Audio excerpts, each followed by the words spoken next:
I was reborn as an infant, and every sip of milk made me stronger. By my 3rd month, I'd kicked my legs a cumulative 10,000 times. By month 4, I'd learned to crawl and was already catching cockroaches with my bare hands. By month 5, I couldn't even see a fly without catching it. All thanks to the cheat system I'd brought with me from my past life. The system had one rule: train any part of your body continuously, and that part grows infinitely stronger. My world was still called Earth, but this Earth had mutated. Unknown creatures had appeared across the globe, collectively classified as aberrant beasts. Over years of struggle, humanity had carved out 2 paths to fight back against the beasts. The first, mechanical augmentation, replacing flesh with machinery to harness the power of technology. The second, gene fusion, merging aberrant beast DNA into the human body to gain a fraction of their abilities. Fighting fire with fire, mechanical augmentation chose a different route, rejecting the frailty of flesh, ascending through science and steel, reforging the human body through cybernetic enhancement. Lucky for me, I was born with a cheat. As long as I laid low and kept evolving, I could survive in this world. Before long, new neighbors moved in next door, a family with a daughter named Shen Qinghan. I didn't know it yet, but our fates would become deeply intertwined in the years to come. Thanks to relentless training and the use it or lose it effect, by just 7 months old, I had already learned to run, and had a solid handle on jumping too. Language came naturally as well. By month 8, I'd even started working on my abs. I trained quietly on my own, but my parents still caught a glimpse. The sight was so bizarre. They convinced themselves they'd imagined it, but the abs sculpted into my tiny body were very, very real. My cheat nearly got exposed, but my dad just filled in the blanks himself, deciding I was a prodigy. Narrow miss. This world wasn't short on prodigies, though. A news report announced that a 2-year-old from a martial dynasty in the capital had already managed a one-armed lift of 20 kilograms. Mom watched the segment, completely unbothered, even declaring that I'd definitely surpass all those so-called elite prodigies one day. After that, I pushed myself even harder. With use it or lose it, stacking on top of my efforts, I could casually one-arm curl 20 kilograms by age 2. Meanwhile, the neighbor girl Qinghan was still babbling in baby talk, her words a blurry mess. The gap in our mental development was so vast, we never really played together, though she made a perfectly decent weighted vest for training purposes. The only drawback with that particular training weight was that it occasionally leaked. By age 3, 40 kilograms of resistance was no challenge at all. I had already surpassed the prodigy making headlines, and yet my biological rank was still stuck at ordinary Tier 1. I had no idea how to break through to Tier 2. With that question nagging at me, I took my first steps out into the world, venturing beyond our neighborhood for the very first time. I saw gene fusers and mechanical augments living out in the open, and my destination was the public library. My parents had limited my access to electronics, so the library was the best place to find answers. Reading opened up a whole new understanding of this mutated Earth. According to records inscribed on an ancient stone tablet classified as a Tier 1 mystery, the biological hierarchy of this world was divided into 6 tiers: ordinary, advanced, rare, epic, legendary, and mythical. Within each tier, there were 9 stages of progression. Baseline humanity sat at ordinary tier, stage 1. Next to the higher tiers, ordinary humans were less than ants. I knew I had to evolve faster, survival in this world demanded it. And it was right around then that I hit a reading milestone and unlocked an unexpected ability: celestial roots. From that point forward, I studied and trained in parallel, reading while keeping up my physical regimen. By age 4, I'd started kindergarten. That same year, I successfully advanced to ordinary tier 2 and could one-arm lift 80 kilograms with ease. Those were numbers even most adults would envy. As for Qinghan, she was still getting mocked by classmates for the occasional accident. With power comes responsibility. I jumped straight up onto the teacher's desk, let out a single roar, and declared, "Everyone shut up. From now on, whoever calls her bedwetter is going to be wetting the bed themselves." Every other kid burst into tears. Qinghan just stared up at me with pure, starstruck admiration. That little power move accidentally earned me the title of kindergarten top dog, unlocking a passive bonus. 6 months later, I cleared my reading milestone and gained another biological attribute: celestial roots. From that point on, my learning capacity hit the absolute ceiling of human potential. Time flew. We were both almost 7 now, and graduation day at kindergarten had arrived. During the break before elementary school, I kept right on training, pushing myself further. By then, I could one-arm lift 200 kilograms. My high jump had broken 2 meters, and my 100-meter sprint was closing in on 8 seconds. With celestial roots at full power, I'd used my free time to work through virtually the entire elementary school curriculum on my own. My academic era had officially begun. Since I was already self-studying middle school and high school material, elementary competitions were trivially easy to win. But awards were just a bonus. What I really wanted was to unlock the elementary champion title. Between classes, I found time to run private tutoring sessions for Qinghan on the side. She wasn't especially gifted, but she was diligent and obedient. Within 1 semester, her grades had climbed to 2nd in the class. Of course, 1st place was mine. To unlock the title faster, I threw myself into every event at the school sports meet and broke every single school record across the board. I figured life would just keep rolling along like this, one ordinary elementary school day after another, until a very unusual transfer student showed up. What made her unusual was the aura she carried. I could sense something around her that didn't feel entirely human.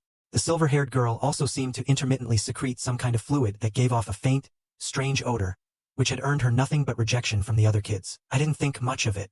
What nagged at me was that aura. From the moment she transferred in, I'd sensed it. Something around her that wasn't quite human. Shui was beautiful, but that inhuman presence was what I couldn't stop thinking about. In the days that followed, Shui spent every break slumped face down at her desk, motionless. First, everyone was curious, but the novelty faded. It wasn't until over a month later that things changed. A white, liquid substance began seeping from her skin. Nobody was sure what the substance was, but it carried a faint, unpleasant odor. Her classmates started pulling away. One boy went so far as to pour water on her, claiming she stank and that he was just giving her a wash. I half expected the usually quiet, cold girl to snap back in anger. Instead, she let out a quiet, heartbroken cry. The boy who'd humiliated her laughed even harder. I still hadn't figured out exactly what she was, but standing by while this happened wasn't something I could do. So I walked over, tapped a nearby student named Guan Chun on the shoulder, and gave a pointed look at Shue's desk. He immediately started nodding and wiping it clean. Word had gotten around that I was a cut above everyone else at this school. Even the 6th graders didn't mess with me. So when I wordlessly signaled the students who'd bullied Shue to line up and apologize, they practically tripped over themselves to comply, lining up and bowing one by one, hoping she'd forgive them. Shue immediately looked up and thanked me sincerely. From that day on, Qinghan started actively reaching out to the silver-haired girl, dragging me along in her efforts to become her friend. Once they'd warmed up to each other, Shue finally voiced the question she'd been sitting with all along. Why aren't you two put off by me? It wasn't disbelief, exactly. More that she'd been pushed out and looked down on by everyone around her whole life. So having someone genuinely stay close felt too good to be real. Qinghan answered without hesitation. I know exactly how that feels. So I would never do that to you. If you're willing, we're friends, no matter what. Tears streamed down Shue's face. Thank you. Thank you both. Then she reached up and unclasped a necklace she wore. You've both been sharing snacks with me and treating me like a real friend. I want to give you something in return. These beast fangs were a birthday gift from my mother. I want you both to have them. Please don't think less of them. Qinghan accepted Shue's gift graciously, smiling warmly as she said, We're going to be best friends forever. But just when Qinghan thought this friendship would last forever, Shue transferred away. I personally watched a mechanical augment escort her to the principal's office to process the paperwork, and I overheard the principal mention that her records were classified at the highest level. That told me everything I needed to know. Shue's identity was anything but ordinary. From that day on, we never saw her again. Maybe she was just a passing moment in our childhood, like a guest who stays just long enough to matter. More pressing matters followed. The capital's young prodigy, now 10 years old, had successfully achieved her first gene fusion, and could single-handedly lift a 1,000-kilogram boulder. That surprised me. Gene fusion at that age? I hadn't expected that fusing just one gene could multiply a person's physical power by 5. I was only 8 myself, and I was already lifting 300 kilograms one-handed, without any fusion at all.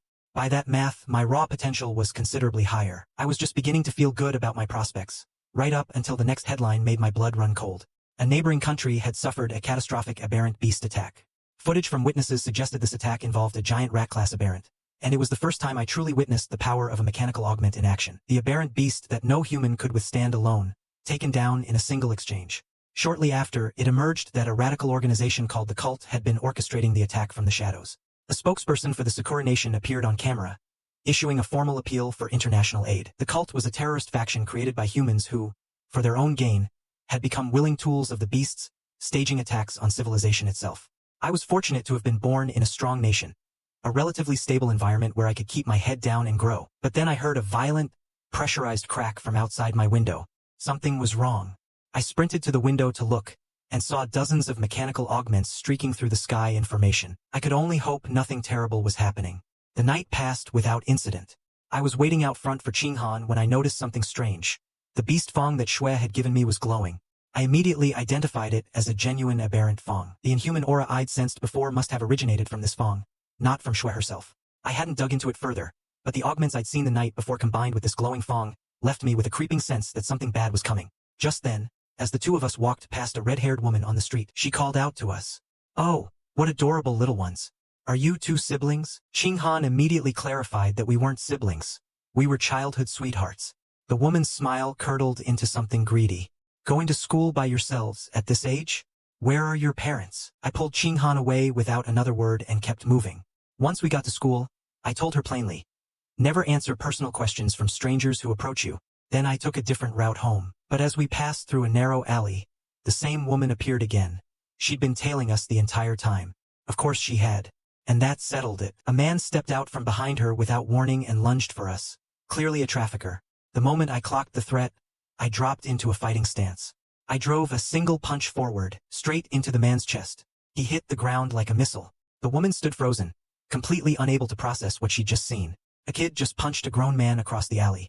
How? Before she could make sense of it, I was already in her face and slammed a second punch right into it. This alley had no cameras. To make sure neither of them ever tried this again, I was going to finish this here and now. But the ground suddenly began to shake. A low, bone-rattling roar rolled up from somewhere beneath the city. Then it appeared, the same giant aberrant rat from last night's news broadcast. Right here in front of us, the giant rat surged forward. I spun around, swept Ching-han up into my arms, and sprinted for open ground. We had to reach safety now. Fortunately, we'd barely cleared the alley before a mechanical augment came streaking down from the sky, diving straight for the rat. I stopped running the moment I saw her trajectory. In a blink, the woman had shot to the top of the giant rat's skull. She raised one arm, channeled energy into her built-in cannon, took aim and fired.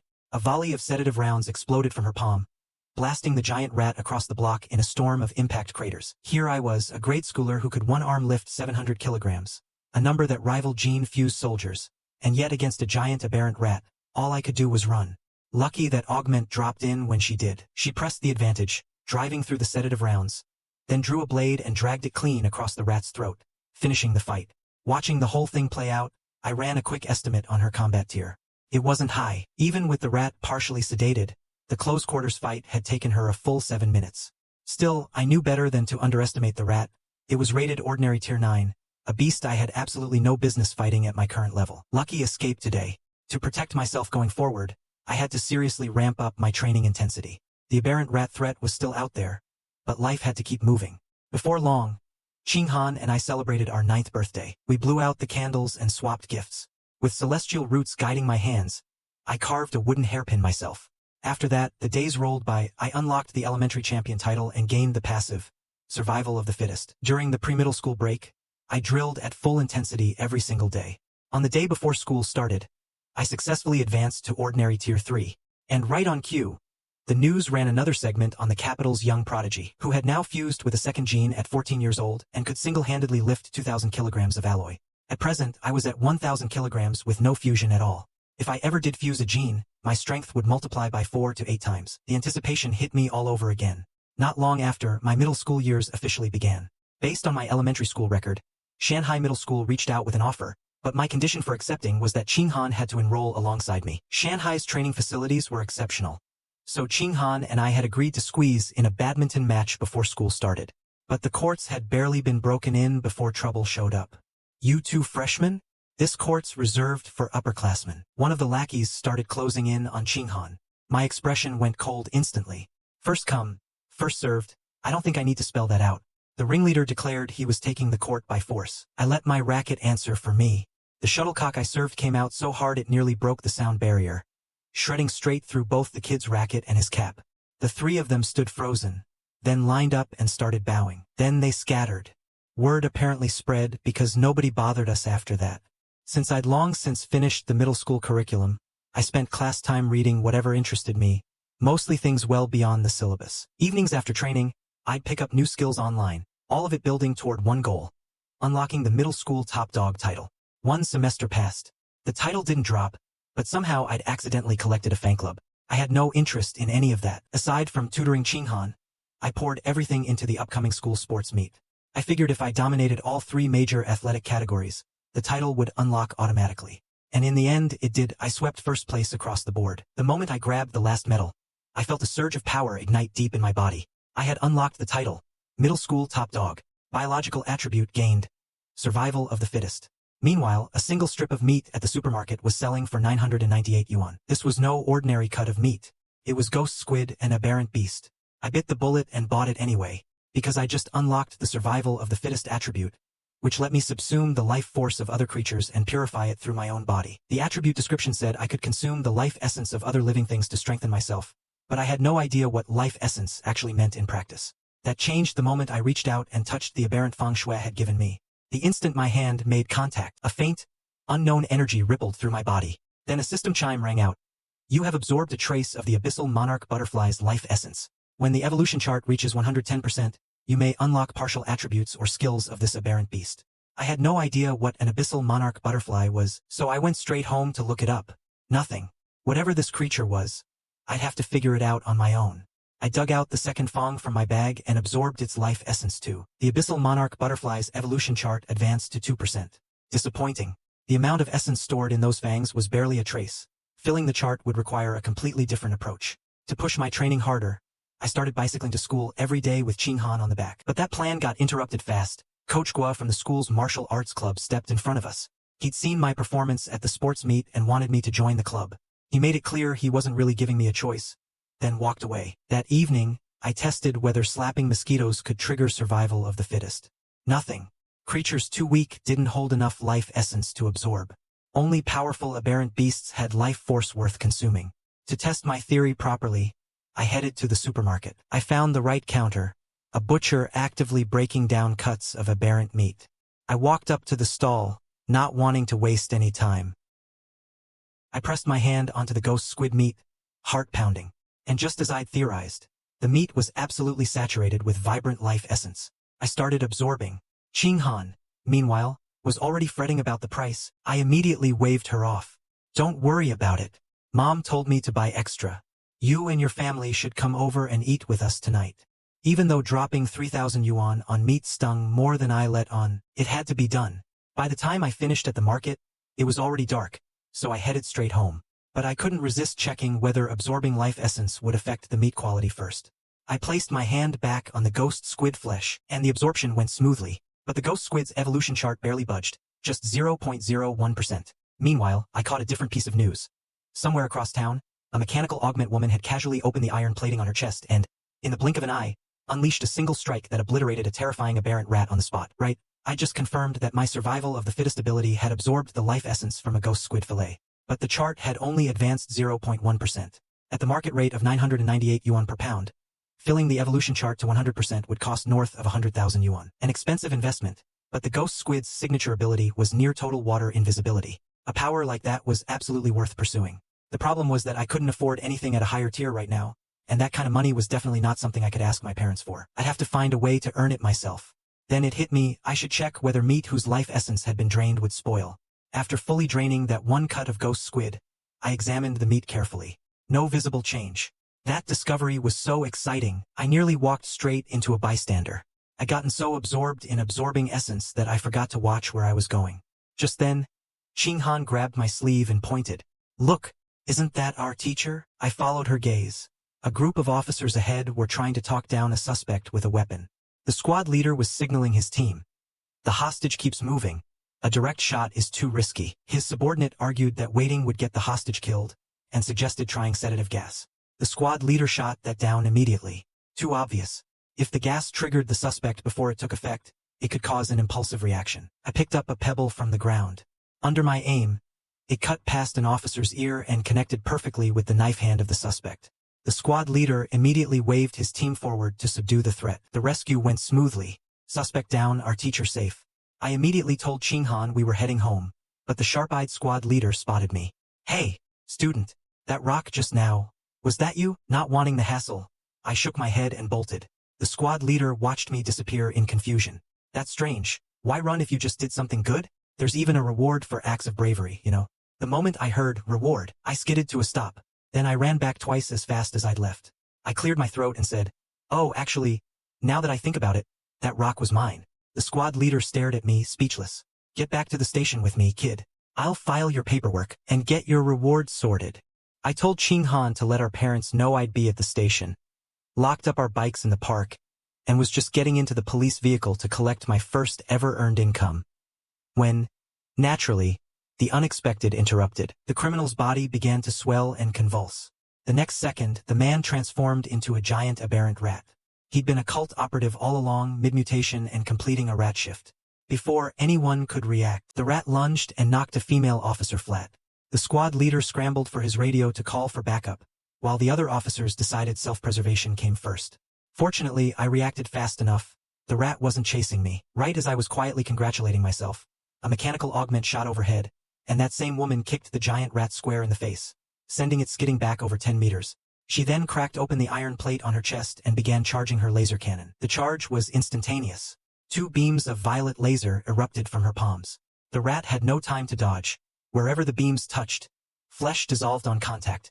The creature unmade by the light itself, it dissolved into ash. I stood there, completely awestruck. That mechanical augment was on a different level entirely. I just hoped the explosion hadn't reached my bike. That thing wasn't cheap. Then I noticed the ghost squid meat had begun to spoil after all. I sighed. So draining the life essence does eventually cause spoilage, just on a delay. I needed a cover story. I looked down at the ruined meat and announced loudly, "Unbelievable. That cult operative's explosion cooked the meat right through." We were about to head home, but the squad leader insisted we come to the station to file a report. So we climbed into the squad car. What I didn't expect, the cult operative's remains were also in the vehicle. Just charred fragments, but the smell was sharp. Then a bold thought flashed through my mind. The beast Fong still had residual life essence inside it. Could this corpse have some left too? So could I absorb what was left of the Rat King's genetic material from these remains?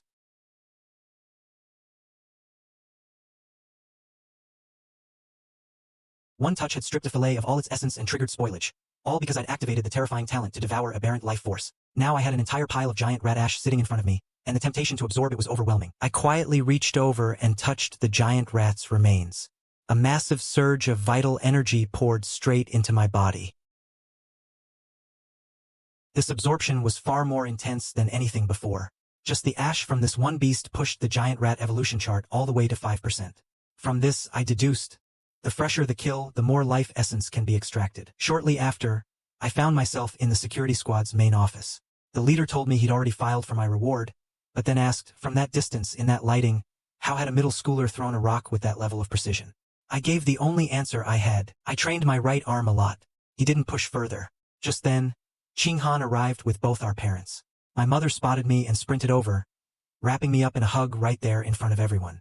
I reassured her I was fine, and that I was even getting a reward for the good deed. Mom wasn't satisfied. She grabbed my hand and begged me, "Next time something dangerous happens, run first. I just want to see you grow up safe." I was genuinely moved. I took her hand and promised. As we left the station, I caught wind of more alarming news. The rat cult was becoming increasingly brazen. Word was they'd already infiltrated university campuses, specifically recruiting students who'd failed to qualify for legitimate gene fusion. The cult operative killed tonight had been a university student seduced by the rat cult's promises.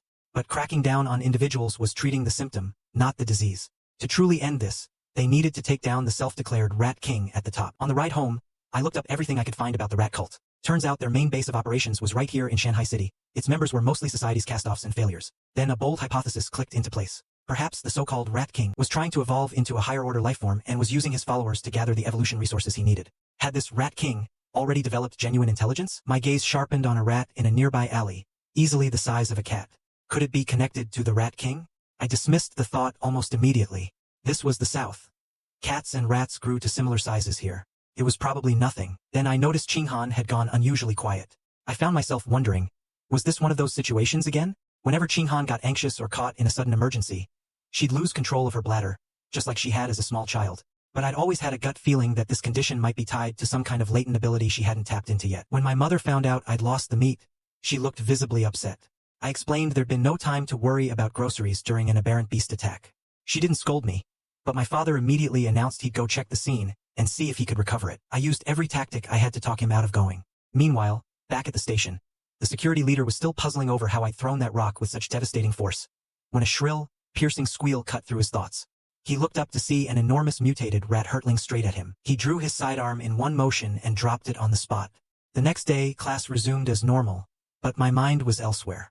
Compared to the rat mutant and the mechanical augment woman, I was still far too weak. I had to earn money faster and fill the ghost squid evolution chart. Competing for academic prize money was too slow. Then it hit me, I could build a following as a study influencer or livestream tutorials. Fast money, no question, but it was also dangerously high profile. I quickly realized I had the wrong approach entirely. This world heavily favored physical cultivation over academic performance. Martial arts competitions paid out far more than academic ones. So I made my decision. It was time to act. I went to the gym and found Coach Gua mid-water break. He lit up the moment he saw me, asking if I was finally joining the martial arts club. He kept my voice low. Quick question. If I join, do students get the chance to enter the city-level competition? What's the prize money like? Coach Gua immediately puffed up with pride. Absolutely, and the prize pool is solid. We're talking tens of thousands per bracket. I grabbed his hand before he'd finished the sentence. Count me in. Meanwhile, a senior girl from school personally poured me a glass of milk and tried to hand it to me, but I just took Chinghan's hand and walked away. What I didn't expect was that this move accidentally triggered a fourth attribute quest. Right? I just decided to join the school's martial arts club in order to compete for prize money and fill the evolution chart. Coach Gua gathered the team and we all made quick introductions, going around the group. I greeted them with what energy I had. Since I'd never formally trained in martial arts, Coach Gua demonstrated the basics: footwork, punches, kick combinations. After showing me once, he told me to try it. I focused, cleared my mind, and replicated exactly what he'd shown me. With the photographic memory from Celestial Roots, every detail had locked in on the first viewing. I reproduced his form cleanly, and could feel my stats ticking upward with every repetition. Coach Gua watched, blinked, and muttered that this was impossible. Other students needed a minimum of a week to learn the same material. I'd done it in one run-through.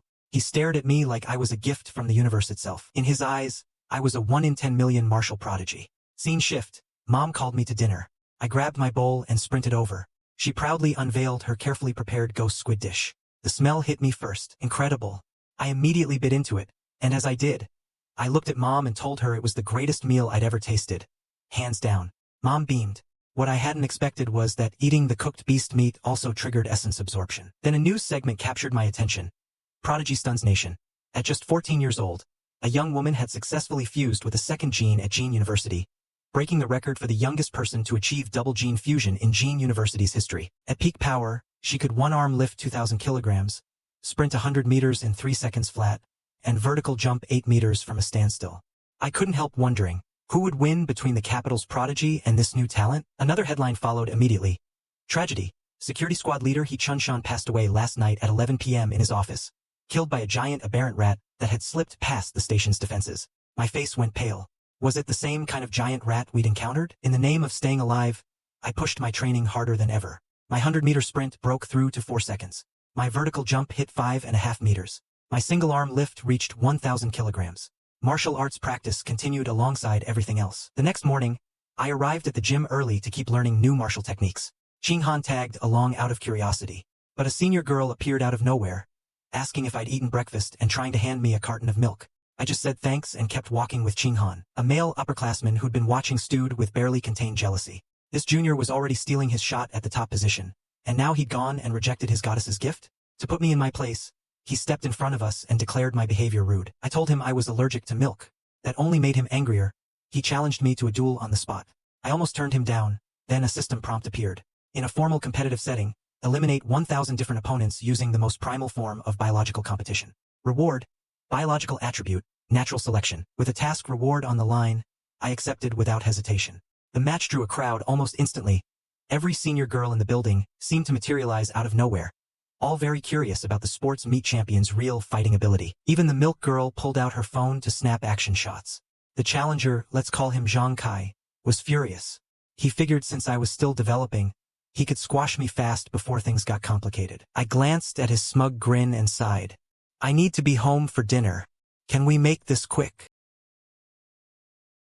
Zhang Kai burst out laughing. Fine, sure. I'll make it quick. Coach Gua barely raised his hand to signal the start before I covered the distance in a single step. One punch. One punch dropped Zhang Kai out cold, sent him skidding backward into the mat, mouth foaming. Coach Gua's jaw fell open. What? One punch was all it took. One punch had the Ice Queen senior girls screaming. Even Chinghan couldn't help shouting, so cool. And one punch had every member of the martial arts club standing in stunned silence. Though I was now apparently awarded some kind of exclusive first-pick privilege. Still, I wasn't fully satisfied. Completing the system task required taking down 999 more opponents. I turned to the senior students on the sidelines and asked if anyone wanted to spar. They immediately started finding urgent excuses to be somewhere else. Zhang Kai dragged himself upright and declared he wanted a rematch. But Coach Gua cut him off. Zhang Kai, a bet's a bet. Zichen's ability will speak for itself. Xiao Li, you're up. Xiao Li, who'd been edging for the exit, froze. Reluctantly, he stepped up, and I dropped him in one hit, same as the last. Record noted, Zhang Kai was the first I'd beaten, so rematches wouldn't count toward the total. Coach Guo clapped me hard on the shoulder afterward. Zichen, you're now the ace of this club. This year's district martial arts tournament is ours. That lit up something inside me.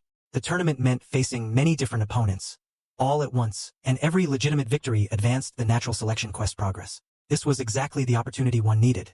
In this world, either you trained your body or you trained your mind, and the martial arts track was clearly the fast lane. Qing Han wanted in too, so I started training her alongside myself. Daily routine, a 3-kilometer jog, then an hour of technique work, then striking drills, then core and strength training, sit-ups and push-ups. After every session, I'd help her stretch and decompress her muscles. To accelerate my own progress for the upcoming tournament, I doubled my training volume, all to unlock natural selection as fast as possible. Time pressed forward. A month later, the martial arts tournament day arrived. Terrible luck on the draw. We'd been matched against Shanghai No. 1, the strongest school in the bracket. Rumor had it No. 1 had a student who could run the 100 meters in under 9 seconds. Everyone was convinced we were getting swept. I stepped forward and volunteered to go first. Coach Guo gave his blessing. He trusted me. Qing Han and the coach started cheering immediately. My opponent was a guy who had to be at least 1.9 meters tall. He opened by mocking me as a little squash. He said I was about to find out what a real physical gap felt like. The referee called start. The giant rushed forward. I sidestepped without effort. Then I placed one palm flat against his chest and launched him airborne. He flew off the stage and hit the ground hard. The referee immediately declared me the winner.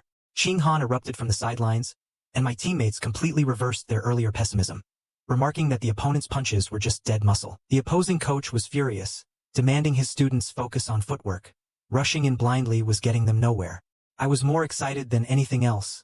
That one win had just advanced my task progress. The coach then signaled his strongest player, Gao Fei. The strategy, play defense, don't overcommit, and do not lose. Gao Fei walked up to the stage with quiet confidence. He had a red on me. This Lin Zichen was light on raw strength, but agile and tactically clever. His plan was to overwhelm with speed alone. Sub 900 meters, there was no way he'd lose. The referee signaled start. Gao Fei exploded forward and closed the gap instantly, unleashing his signature technique, the cascading boulder breaker. His coach practically lost his mind watching. What are you doing? I said defense, but I held back, dodging without retaliating.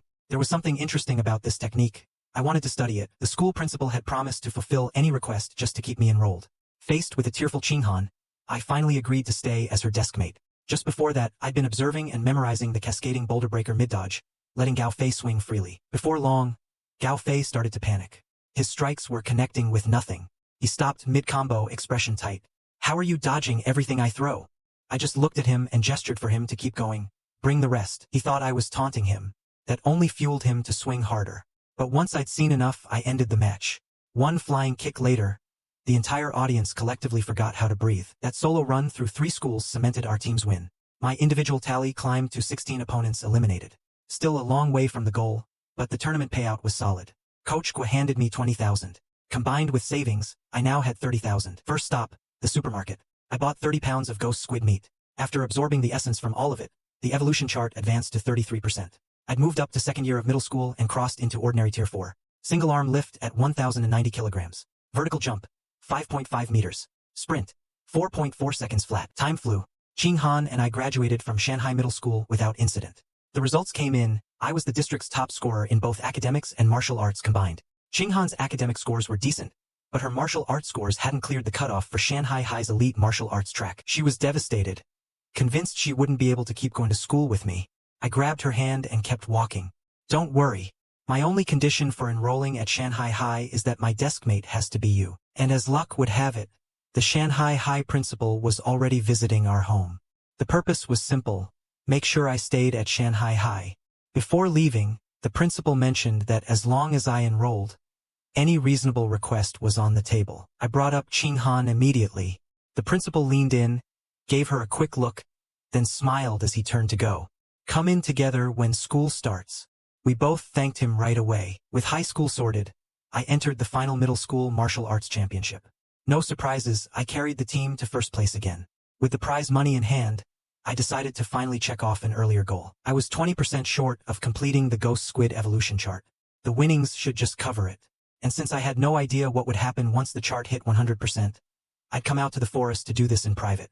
I pushed through every last piece of ghost squid meat, and without any drama, the chart hit 100%. A notification chimed.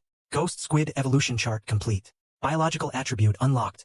Waterborne phantom. Dramatically amplifies your affinity with water, allowing you to move through water freely and leave no trace. The description left me a little underwhelmed. I jogged to the nearest pond to test it out. Swimming, the water resistance was noticeably reduced. Smoother, faster, more fluid, but beyond that, nothing groundbreaking. Still, ghost squid was an ordinary tier creature with 0 gene fusion value. Gaining even a minor aquatic boost was about as good as anyone could expect. For better attributes, I'd have to keep saving and hunt stronger beasts to absorb, or wait until I was strong enough to go out and hunt wild aberrants myself. Like those giant rats I kept hearing about. Next on the agenda, Mom and Qinghan's family decided to take a trip together. To research waterborne phantom further, I proposed going somewhere coastal. It was Qinghan's first time at the ocean. She waded in, only noting that the water was cold. I stripped down and dove in, and every attribute began receiving a gradual passive boost. Qinghan immediately pouted. Don't just swim off and forget about me. Come teach me. Suddenly occurred to me that Qinghan couldn't swim. I started teaching, though given her average athletic ability, I honestly expected her to struggle for a while. Instead, she was floating and moving within minutes of getting in the water. Then she dunked her head entirely underwater and came back up looking genuinely shocked. Little Chun, I think I can actually breathe down here. Everyone always said opening your eyes underwater stings. But I don't feel a thing. It just feels kind of cool and refreshing. My childhood sweetheart had a childhood quirk. She'd lose bladder control under stress or surprise. I'd always assumed it was a physical deficiency of some kind. And now she was diving without any discomfort whatsoever. I went still. No matter how strong a swimmer someone was, no human performed like this naturally. Something was off. Wait, could that be related to? Could Qinghan's lifelong incontinence actually be connected to some kind of innate water-based ability? The more I thought about it, the more it lined up. If this was a real hidden ability, it could change everything. I had to confirm it.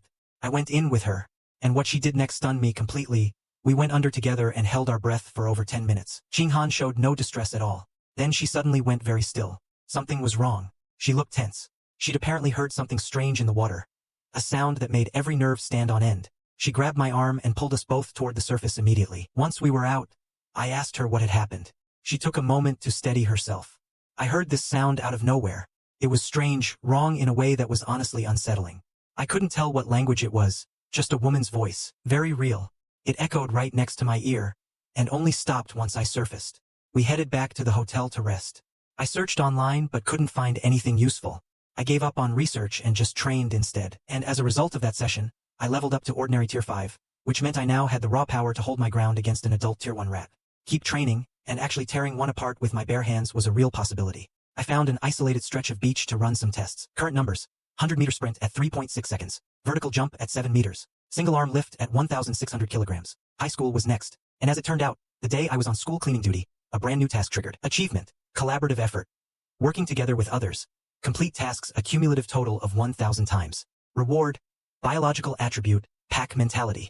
With school just starting and not much going on, I made another run to the supermarket to lock in a new target. At 1,998 yuan per pound, this price sat right at the edge of what I could stretch my budget to. This was the one. The aberrant violent eagle was a step above the ghost squid on the threat scale. Its vision tested at 30 times the acuity of a normal human. Vision that sharp meant tracking ability that bordered on supernatural. Even an aberrant rabbit moving at near blur speed would be locked in its sights. Gain those eyes, and your combat awareness would leap an order of magnitude.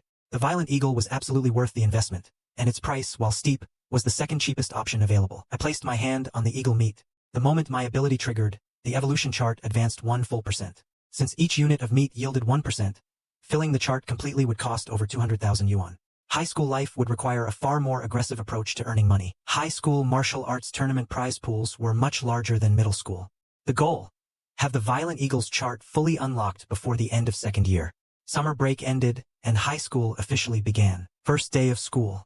Homeroom and subject teachers came in to introduce themselves. Martial arts, teacher Han Yuanfeng, also our class homeroom teacher. Mechanical augmentation, teacher Kai Yunfei. Wilderness survival, teacher Chang Bei. Gene fusion, teacher Lu Diren.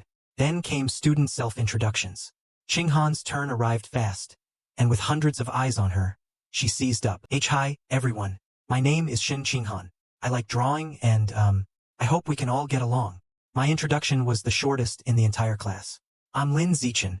Please take care of me. Once everyone had gone, the bell rang. A girl with twin braids at the neighboring desk immediately turned to Ching-han. Hey, what was your middle school final exam score? Ching-han answered shyly. 709. What about you? Chushin. The girl's eyes went wide. Amazing. I only got 698. And your physical assessment? Ching-han went a little tense. I didn't do as well on that part. The full score is 100. I only got 79. Nowhere near good enough to say out loud. But Chushin wouldn't let it go. How much? 94? 93. Watching Ching-han's face get more and more pained, I slid into the gap. I leaned toward Chushin and asked, completely casually, Hey, can I add you on social media? Chushin immediately went pink. Sure. Scan my code. Ching-han shot me the most grateful look I'd ever seen. I added the guy next to her too, then pulled all four of us into a group chat. Surprisingly, this counted as a multi-person collaborative task completion. The collaborative effort achievement was apparently going to be incredibly easy to stack. For another reason, the teacher was handing out direct cash rewards to incentivize students on the upcoming exam. First through third place were set to receive substantial prizes. That immediately activated my appetite for buying beast meat. Right? I just casually created a 4-person group chat, and it had registered as one multi-person task completion. After that, the four of us naturally started getting to know each other. Hiyu's family had run a martial arts studio for generations. He was practically born into the discipline. Li Chushin's family owned a clothing brand with multiple storefronts across the district, a comfortable, established small business. After Ching-han and I shared our own backgrounds, the four of us clicked naturally into a tight little group. Then Hiyu dropped a question on the table. All right, which one of us do you think is the strongest in class? Li Chushin immediately pointed at me. My bet's on Zichin. He's the top-scoring student in the entire district. Hiyu's eyes went wide, but then his expression shifted to something more serious. There are two genuinely scary people in this class. The principal paid serious money to transfer them in from Nanhai City. The one sitting third from the left by the window is Wang Shujia. He placed third in all of Nanhai City for middle school. 100 meters. 7.9 seconds. And then there's the big guy in the back right corner, Lu Gang. Freakish natural strength. Casually lifts 300-kilogram barbells with one arm. Ching-han and Chushin were visibly impressed. I exhaled quietly. Those numbers were my kindergarten benchmarks. Class resumed, and books were distributed. 4 volumes. 1 per major subject. Since I'd already studied all the material years ago, I used the free periods to find a quiet corner and train. The rat cult felt like a real and growing threat, and the fact that police had only ever captured one cult member told me everything. Until I broke through to tier 6 or above, I had no real margin of safety. First practical lesson of the afternoon: wilderness survival. The teacher opened by asking if anyone knew how to start a fire by friction. Hiyu immediately muttered that this was ancient history. Who even needed this in the modern world? Wang Shujia and Lu Gang responded by marching straight to the front without a word and going to work. Their teacher was visibly caught off guard. He hadn't expected 2 students to just know this. The 2 of them finished and turned around, pleased with themselves. They'd apparently both learned this back in middle school. After their little performance, the class got to work. I had everyone in our group starting fires within a few minutes. Then came martial arts. Today's focus was a specialized breathing and cultivation technique. The duo up front performed again, showing off their knowledge. I kept my head down and avoided giving them any reason to interact with me. By the time school had been in session a month, our homeroom teacher, Han Yuanfeng, announced a progress check. To motivate the class, he added incentives. First place gets 888 yuan. I sat up straight immediately. That was half a pound of violent eagle meat. With a real reward on the line, the entire class buckled down. Then the gene fusion teacher ran a separate exam on the same day. Same prize structure. 2 exams in a row and Hiyu was already mentally tapped. Meanwhile, the duo started hyping each other up, casually announcing they'd each scored 95 and pretending to be disappointed. Hiyu immediately wanted to physically remove them from the room. First to be graded, the mechanical augmentation paper. Ching-han had scraped by with 61, barely passing. Hiyu had the current high score at 88. The class responded with genuine applause, and Hiyu sat up very straight indeed, absolutely basking. Then the teacher spoke again. This test was difficult. You might not believe me, but one student in this class hit a perfect score. Lu Gang and Wang Shujia straightened up simultaneously. Lin Zichin, 100. The moment those words landed, the duo shattered. Perfect score. How?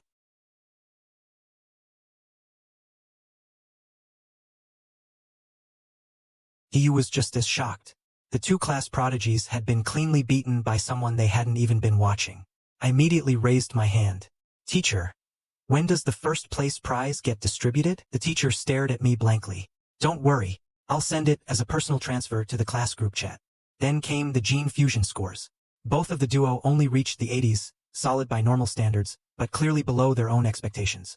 I was going to need to provoke a response from a crowd of female classmates who were already determined to challenge me, apparently ignoring the sheer gap in ability I just displayed. Right after back-to-back perfect scores, the so-called dual dominators started publicly questioning whether I cheated somehow. The teacher shut that down immediately. He'd designed this test himself. There was nothing online to match it, no way to cheat.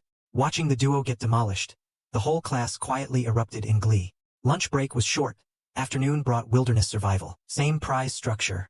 3 categories: rock climbing, tree climbing, speed fire starting, and swimming. Wang Shujie immediately muttered that he'd make up for his earlier loss here. Lu Gang agreed, full effort, no holding back. Rock climbing. I took first with ease, leaving both of them behind. Tree climbing. Same result. Fire by friction. I finished in 58 seconds. Final event, swimming. Not only did I leave the duo completely outclassed, Qinghan's raw speed in the water left them at a distance they couldn't even comprehend. After the full day of testing, the duo went conspicuously quiet. Then came the martial arts assessment, head-to-head sparring. This reignited the duo's hope of reclaiming the top. Martial arts was what they were actually here for. Technique and physical conditioning were what mattered on the sparring floor. Academic scores wouldn't save you in a real exchange. Before the sparring began, the teacher ordered a basic physical assessment for everyone. My 100-meter sprint with minimal warm-up, 7 seconds flat. Single arm lift, 330 kilograms. Standing vertical jump, 2.1 meters. These were the numbers I deliberately dialed down to stay inconspicuous, and they still left people speechless. Numbers like that on a student were scientifically implausible. But the duo hadn't given up. Losing a physical test wasn't losing the fight. Their technique far surpassed anyone their age. There was still a chance. Everyone stepped up to the sparring platform. To push the natural selection progress along, I volunteered to go first. But nobody wanted to step up, not after the assessment numbers I just posted. The teacher lost patience and pointed directly. Lu Wei. Spar with Zichen. Lu Wei clearly didn't want to go, but he climbed up anyway, visibly nervous. To save time, I ended it in a single punch. He flew clean off the platform. To clear the entire class before the bell, I kept the pace. 1 hit per opponent, 0 exceptions. When I didn't spare even the female students, the duo stared at me like I'd lost my mind. Then He suddenly leapt onto a neighboring platform, pointed straight at Lu Gang, and announced, "I'm warmed up. You dare." Lu Gang jumped up without hesitation, grinning. "Give me 30 seconds. He charged immediately, a full-send barrage of punches and kicks. But Lu Gang found an opening, grabbed his leg mid-kick, swung him over his head, and launched him off the platform. Lu Gang grinned. In terms of pure body technique, you're the best in the class. I genuinely give you that title. It's just that I'm still technically better." At that, I jumped up onto the platform. Good timing, another tally for natural selection. Lu Gang tried to hold his composure, but the fear in his eyes was real. "Come on. I'm not scared." He charged first. As he closed in, Lu Gang feinted sideways and threw out a technique I recognized immediately from someone I'd fought before. I stepped aside. Then I followed up with a single punch, easy win. From the crowd below, someone immediately started heckling. "Wang Shujie, your boy just took a beating. You gonna go up there and do something about it?" Wang Shujie, face red, had no choice but to jump up. I stood there like a mountain in front of him. Wang Shujie decided to just commit. He rushed in. I blocked his punch with my left hand. Then my right hand found his jaw in one direct shot. He flew off the platform, out cold and foaming. I proceeded to knock down the rest of the class one by one. Per the natural selection task rules, the same opponent only counted once regardless of how many times they were beaten. That meant the only fresh opponents left were the female students. And would any of them actually want to spar? The answer surprised me. The female students didn't seem reluctant at all. Several of them were actively raising their hands and volunteering. I just stepped up on the platform, and the girls below went into a frenzy. Not scared of getting hit by me, but apparently thrilled about it. They were raising hands and fighting over who got to go first. The first girl who came up immediately launched herself at me in a flying tackle. Her speed wasn't fast enough to catch me. I sidestepped, and one open-handed pat on her back sent her down. She lay on the mat with an expression of pure disappointment. Apparently, her entire reason for challenging me was just to make contact. I worked through the rest of the female students the same way, controlled, light-handed, focused purely on advancing the task tally. Once everyone had gone, the goal was still far from reached. I was starting to feel the mild frustration when the teacher immediately announced good news. In 1 month, our class would challenge the strongest standard track class in second year. My mood quietly flipped. I'd been wondering how to advance the natural selection tally efficiently, and the answer had just been served up. Depending on how the match was structured, completing the full natural selection task within 1 academic year was entirely possible. And today's sparring alone had earned me over 3,000 yuan in prize money. More meat money. That evening I opened up my laptop. The prize money was helpful, but nowhere near enough to fill the evolution chart at this rate. To increase the cash flow, I set up a fiction author account and started a web novel. I didn't expect much, but I woke up the next morning to an official site contract offer waiting in my inbox. After signing in to accept it, a news headline caught my eye. Just 2 hours ago, a giant aberrant rat had attacked a storage facility on the outskirts of the city. The creature was over 5 meters long. It had bitten a partial cyborg clean in half. Before dying, the partial cyborg's emergency failsafe detonated, taking the giant rat with it. Reading that, I found myself frowning. How many giant aberrant rats were hidden somewhere inside Shanghai City? And given their sheer size, where were they even hiding that nobody had found them? A month later, at the Shanghai Middle School Gymnasium, it was our class versus the second-year standard track class. Competition day. Teacher Han was working through strategy with our top students. To accelerate my natural selection progress, I volunteered to go first. But the opposing team's weakest member immediately protested. "Sir, they're sending out their strongest person first. I'm the weakest on our team. This isn't fair." The opposing teacher's face darkened. "By the rules, the weakest fighters are supposed to go first. Why are you sending your best student out of the gate?" Teacher Han had no choice but to call me down. I stepped off the platform. Then Teacher Han pointed to a female student. "Lin Tong, you're up first." The girl frantically waved her hands. She wasn't ready. Just then, Ching Han quietly stepped forward and volunteered. She was the weakest on the team. She climbed up to the platform, visibly nervous. Her teammates immediately started cheering from below. But the support made it worse. The opposing girl saw the opening and charged. Faced with a barrage of punches, Ching Han could only raise both arms and block, accepting the hits. She couldn't win, but she could hold out. Run down the opponent's stamina and buy time. After 2.5 minutes of sustained output, the opposing girl was already breathing hard. She decided to end it, coiling up all her energy into a single heavy punch and launching Ching Han off the platform. Ching Han hit the floor and immediately jumped back up, jogging over to me. Teacher Han gave her a nod. "Ching Han, solid defensive strategy. Smart to lead with endurance when you're outclassed. I'm proud of you." I added my own encouragement. "Holding out for over 3 minutes against someone a full grade above you. That's real progress." The second student in line was looking to capitalize on the opponent's exhausted state and close it out fast. She sprinted in and went straight for a sweeping kick, which the senior girl sidestepped like it wasn't there. Not a single clean hit landed. Then the senior girl countered, driving a punch into our student's face and following up with a hip throw that buried her into the mat. Our student slapped the ground and conceded. The senior girl stood up, satisfied. "Only attacking, never defending. You think standard track students are beneath you?" "Yes.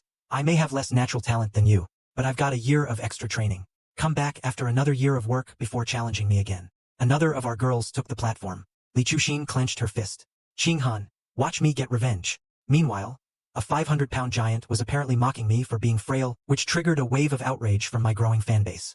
I had no choice but to respond with my fists. The senior girl had now fought 2 consecutive matches and was running on fumes. Li Chuxin exploited it perfectly, landing clean hits until the tired senior slipped up and went down. Ching Han immediately cheered from the sidelines. She was genuinely overjoyed. I explained the win properly. "Without you wearing her down first, Chuxin doesn't win that cleanly." The fight continued. Our class burned through most of its roster. When only 4 of us were left, Teacher Han was still steady, because the real confrontation was only just beginning. He looked over at He-Yu and signaled, "Your turn." He-Yu jumped onto the platform, cracked his knuckles, and grinned at the opponent waiting for him. "My fists have been hungry for too long. Are you ready?" The senior smirked. "Kid, could you be any more dramatic?" The moment the taunt landed, He-Yu launched a flying kick straight into the senior's face. The senior dropped off the platform. He-Yu stood over the edge, looking extremely pleased. "That's what you get for running your mouth." A loud thud from the stage. Another opponent hopped up. The new guy, a bowl-cut senior, cracked a grin. "You're pretty bold for a junior. Let me raise the difficulty a little." He swung. He-Yu dodged, hit a backflip, and came down with a roundhouse that caught the senior under the jaw. Bowl-cut went flying off the stage. Li Chuxin and Ching Han erupted from below, cheering He-Yu on. He kept going, knock after knock, opponent after opponent, but the chain fights were draining him. Before long, he was visibly winded. Still ran his mouth, though. "Next, I can still take 10 more." Bravado aside, after 5 straight knockouts, he was clearly fading. The 6th opponent ended his run. Our class now had only 3 people left. The opposing class still had 13. Teacher Han turned to Wang Shujie. Wang Shujia's output exceeded He-Yu's. He stepped up and systematically knocked down 10 opponents in a row. The 11th finally outlasted his tank. Then came Lu Gang. Within 10 minutes, he had eliminated 2 of the opposing team's heavyweights. Teacher Han let himself smile. "You've only got 1 person left. Do you want to concede?" The opposing teacher responded with full calm. "Not quite. I'd say otherwise." "Wang Jinhe, your turn." A 500-pound giant lumbered to his feet and stepped onto the platform. Lu Gang wasn't worried, just a big guy. He charged straight in, threw a solid center punch, right into Wang Jinhe's stomach, and felt the impact bounce back like he punched a rubber sheet. He tried again, hammering away over and over. Every punch was just absorbed. That's when it clicked. This man's fat layer was too thick. He literally couldn't hit through it. Wang Jinhe waited until Lu Gang's arms were tired. Then he reached out one hand, grabbed Lu Gang by the throat, lifted him off the ground and threw. Lu Gang sailed off the platform, gasping. Teacher Han stared in disbelief. How does your class have a student this strong? The opposing teacher smiled. He transferred in this semester. And don't forget, the loser's homeroom teacher buys dinner.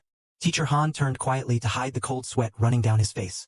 He thought even Lin Zichen couldn't beat this thing, but he still walked up and put his hand on my shoulder. Don't feel any pressure on the outcome. I smiled back. I'll win. Once I stepped onto the platform, Wang Jinhe blinked. Was this really the anchor student? He looked like a stick. I'm afraid one punch will kill you. Just concede. That lit up the stands. My fanbase was incensed. Don't be so smug, fatso. Zichen is going to destroy you. Wang Jinhe's expression darkened at that. He decided to bait me. Little bro, I'll stand completely still and let you take free shots. That way your groupies can't say I bullied a junior. I immediately agreed. Sure. Wang Jinhe patted his own stomach, confidence written all over his face. Go ahead. Everything you've got. I didn't waste words. I drove one punch straight into his gut. Wang Jinhe went up like a rocket and came down hard on the floor. The entire gymnasium went dead silent. Then it erupted. Wang Jinhe lay there, spinning in confusion. What just happened? This can't be right. Meanwhile, my childhood sweetheart was apparently being called a simp by classmates, making her feel genuinely ashamed. It stemmed from a condition she'd lived with since she was small, the incontinence. But I told her straight. That wasn't a disability. That was a superpower. Right after, I just dropped a 500-pound upperclassman with one punch. The opposing teacher stared at me for a moment. Remarkable. Comparable to Wu Tiancheng's first year, maybe. Teacher Han waved that off with exaggerated modesty. Come on. Wu Tiancheng was on another level entirely. That name caught my attention. I walked over. Teacher, who's Wu Tiancheng? Teacher Han's eyes lit up immediately. Alumni, graduated a few years back. He'd already torn through the senior elite class in his first year. His first year numbers: 6.12 seconds for the 100 meters, 3.96 meters vertical jump, 650 kilograms single arm lift. My expression stayed neutral. Those numbers were roughly where I'd been at the end of elementary school. Before long, we all piled into a restaurant. Per the wager, the losing homeroom teacher covered dinner for everyone. After my takedown of the standard track class, my name was starting to circulate through the school at large. Classmates kept coming up to say hello, which I found mildly disorienting. Qing Han, meanwhile, had barely touched her food. She'd been too busy making sure my bowl was always full. Then her expression went rigid. She stood up abruptly, excused herself for the bathroom, and left. As she passed through the corridor, she caught fragments of a conversation. Qing Han does everything for him, brings him food, waits on him, like a personal servant. With the gap in their ability, it's obvious where this ends. She can't keep up with him. They'll drift apart eventually. Qing Han didn't look away. She turned right around and stepped into the conversation herself. I'm not a simp. I'm his childhood sweetheart. Then she turned and walked away without another word. After dinner, I noticed her mood was off. Qing Han, what's wrong? Did something happen?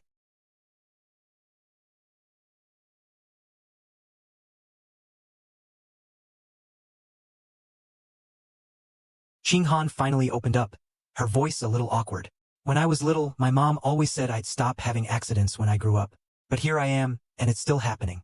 Every night I still need to wear pull-ups just to sleep. It's exhausting. Little Chun, I feel like I'm broken, like someone who can't even control their own body. I shook my head, steady and certain. You're not broken. The incontinence isn't a flaw. It's a superpower, one that hasn't been fully awakened yet. She couldn't help a quiet gasp. That's my superpower?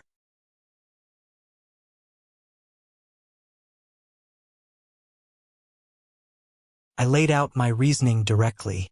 Yes, the reason your water affinity is this strong is precisely because it is. It's the system showing itself through you. Qing Han turned it over for a moment, then asked, but you've always been this capable. Do you have a superpower too? I nodded without hesitation. Yeah, same as you. Qing Han perked up immediately, wanting to know what type. I told her simply, something powerful, definitely. Then from nearby came a sudden shriek. Don't come near me. A few workers were trying to talk down the panicking man. Put the broom down. We're just exterminating pests for public safety. Please cooperate. But the store owner was swinging his broom to block them. Stop. Don't kill my brothers. If you kill one more, I'll take all of you with me. He swung his broom at the closest worker. I immediately stepped in front of Chinghan and said quietly that this man was possibly having a psychiatric episode. Then I took her hand. Let's go. Back home, we sat down as a family to watch the evening news. Last week, a young female teacher went missing after leaving school. She has yet to be found. My mother shifted uncomfortably. Another missing young woman. Wasn't this already the 4th this month? My father corrected her. 5th, actually. The news anchor followed up with an alert. All 5 missing victims this month were young, attractive females. Young women were urged to avoid going out at night alone, and to always travel with someone if it was necessary, steering clear of any isolated areas. My mother immediately looked at me. She said to keep an eye on Chinghan and not let her go out alone. I promised I would. Meanwhile, the supermarket owner who'd been obstructing the exterminators had been brought into the security station. A doctor was called in. The officer asked, "Is he mentally ill?" The doctor shook his head in frustration. "Hard to say yet. I've been trying to engage him, but he won't say a word. Completely mute." The officer frowned.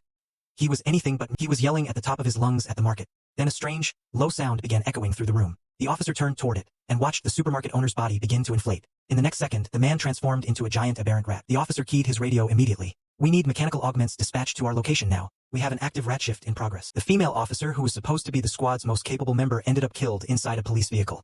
All because she'd brought in an obstructive supermarket owner who underwent a rat shift right there inside the station.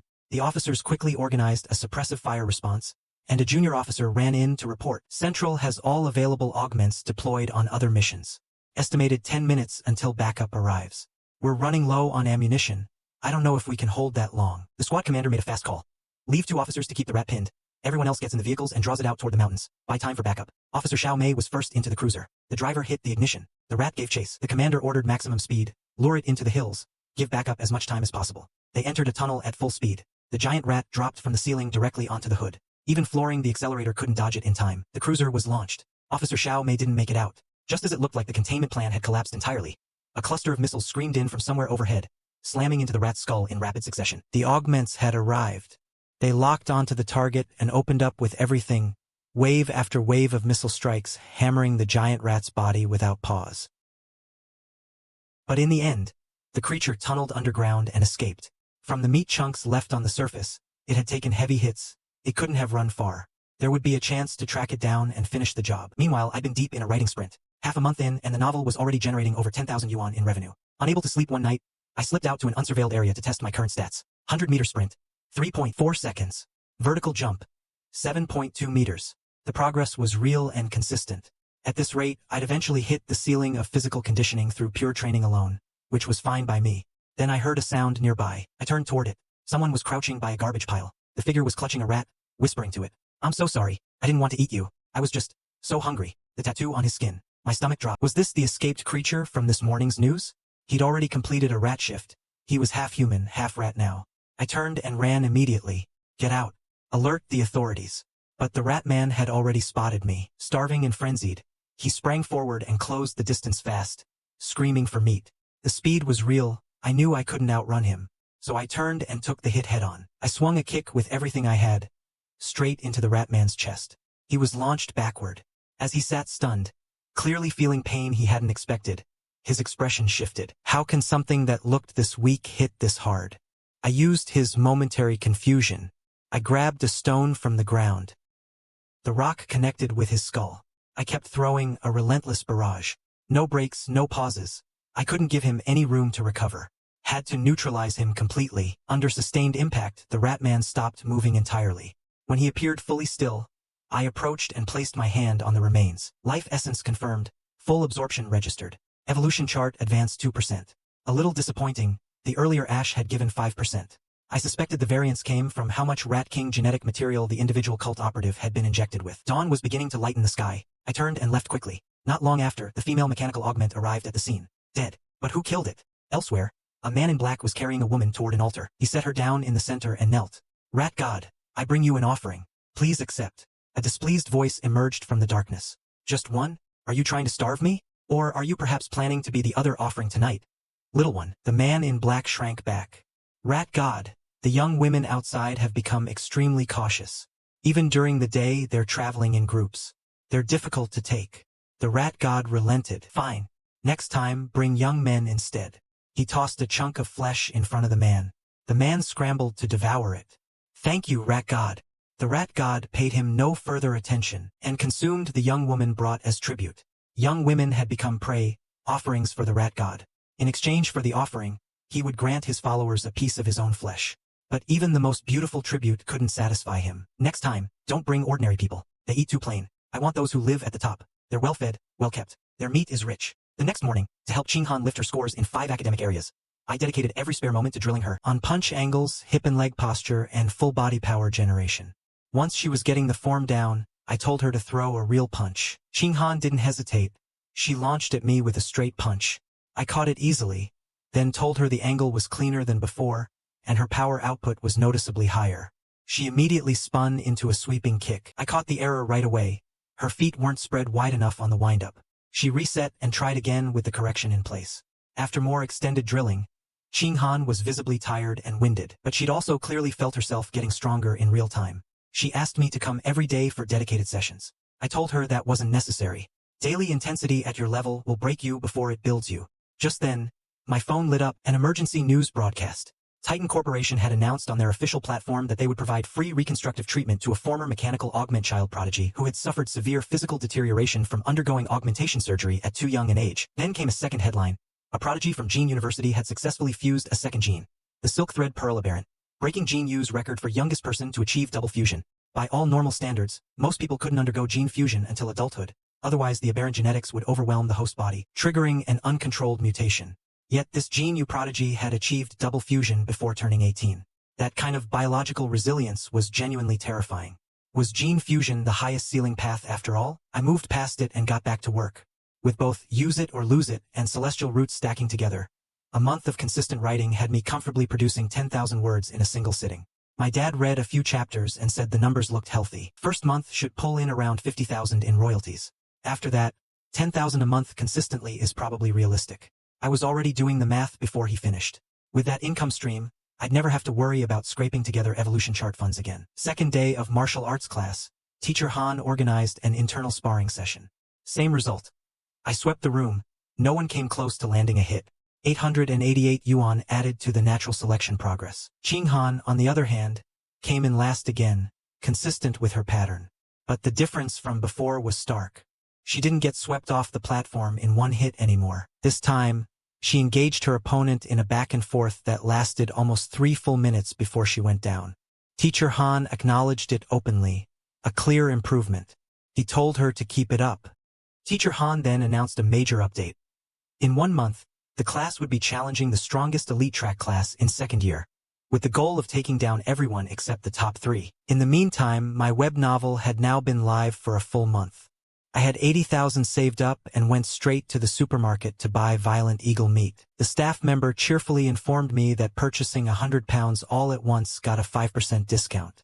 I decided then to save until I could hit that threshold and buy it all in one shot. The next day at noon, Qinghan and I were eating in the cafeteria. The new stir-fry window was getting popular. The food was genuinely good. We'd arrived early enough to skip the queue. Then I noticed someone ahead of us trying to cut in line. He stepped in and blocked them immediately. He was intense about it. Whoever it was immediately retreated. Then 2 more people tried to push into the line right in front of Hiyu. Hiyu started to push them back, but found he literally couldn't move them. I stood up, walked over, and placed a hand on one of their shoulders. Hey, the back of the line's that way. One of them looked back at me.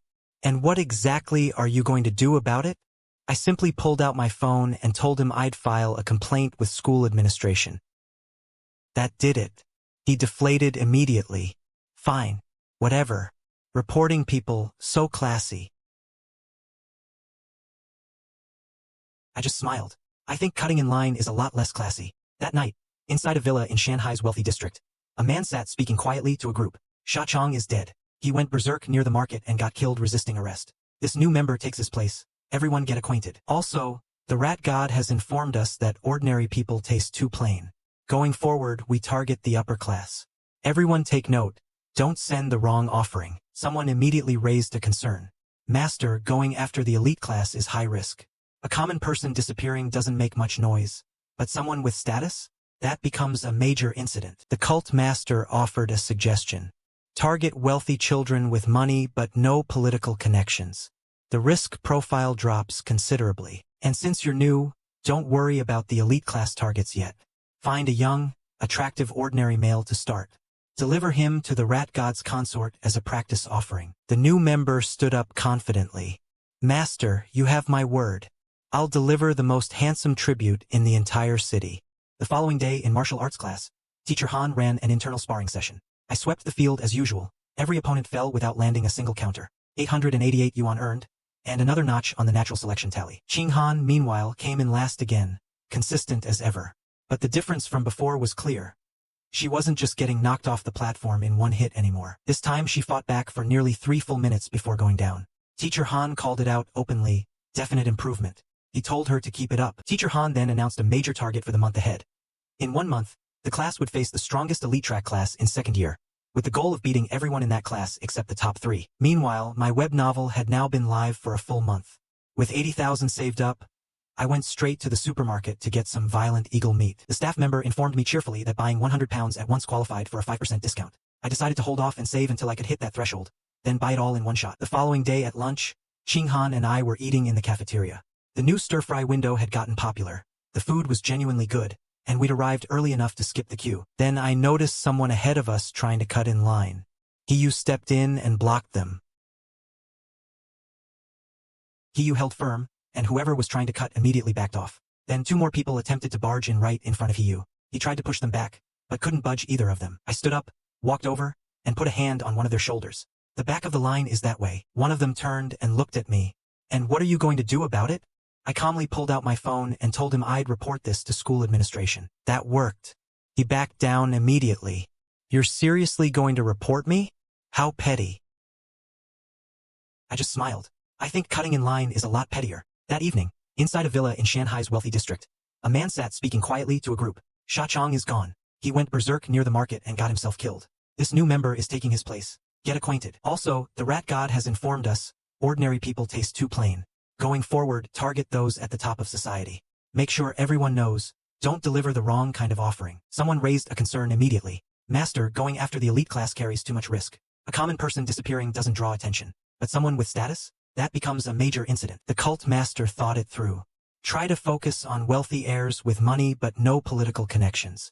The risk stays manageable. And since you're new, don't worry about the elite class targets yet.